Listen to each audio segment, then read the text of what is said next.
like putting out fires with gasoline and the rule of opposites. The harder I try, the worse it gets. If I had a nickel for every time a client said that to me, I'd need so many coin wrappers. Does this thought ever occur to you? Does it describe the history of your efforts to overcome chronic worry? It's so frustrating.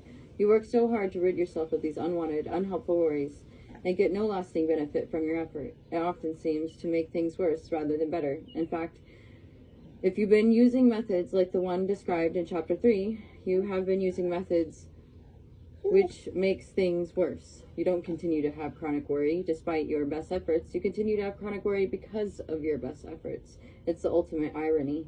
Your efforts to stop worrying are the main reason you continue to worry. What's in Chapter 3? Because this is talking about in Chapter 5.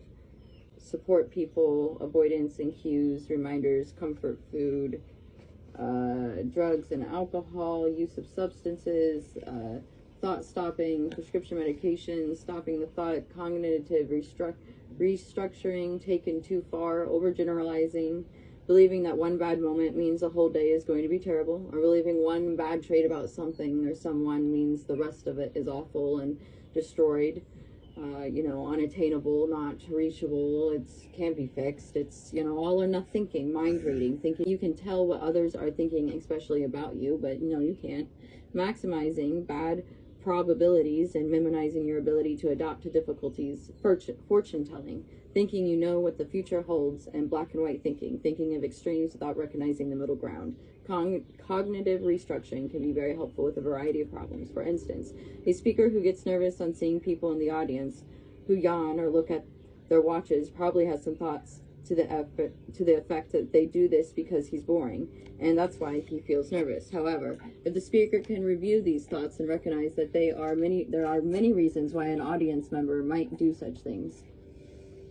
They didn't sleep well, they have to leave early for another meeting, and so on, that he might become more accepting of their yawns and watch checking without necessarily taking such behavior as negative comments on the quality of his presentation. So it's kind of just assuming someone thinks this about you based off of little things, but it might not be that way. And maybe less worry, more reassurance. Reassure yourself maybe it's not as bad as you're thinking it is, and practice in front of a full-length mirror to see what you are doing. If you're unable, this goes back into belly breathing. We've talked a lot about that. There's a full series where I read this book on the other platforms.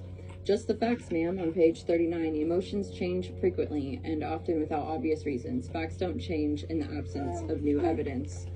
If your thought varies in this way, if it changes with your mood, then it doesn't really indicate a present problem in the external world. It indicates some unhappiness or upset within yourself. In your internal world, that varies over time. A problem in how you view and relate to your internal experiences of thoughts, emotions, of physical sensations. It might be an issue that follows you periodically, like your shadow, when the light is right, but it doesn't present a problem out there. In the external world, any more than your shadow represents an assailant. It's not a problem that you can or must solve right now. It's a problem that plays out in your mind without any corresponding reality in the external world, and it's a part of the burden of being human, right? Feelings versus thoughts, ending it on page 41, thinking it over. I hope this book has found you well. If you're interested in hearing more of me reading from this book and thought flow that comes from it, find me on other platforms. This has been Intuitive Reading with Miss Jane Says, and the last time I'll be reading from this book. Stay tuned. Nourish yourself. I hope this provided clarity and a time to evaluate. Go forward. Much love, Earthlings.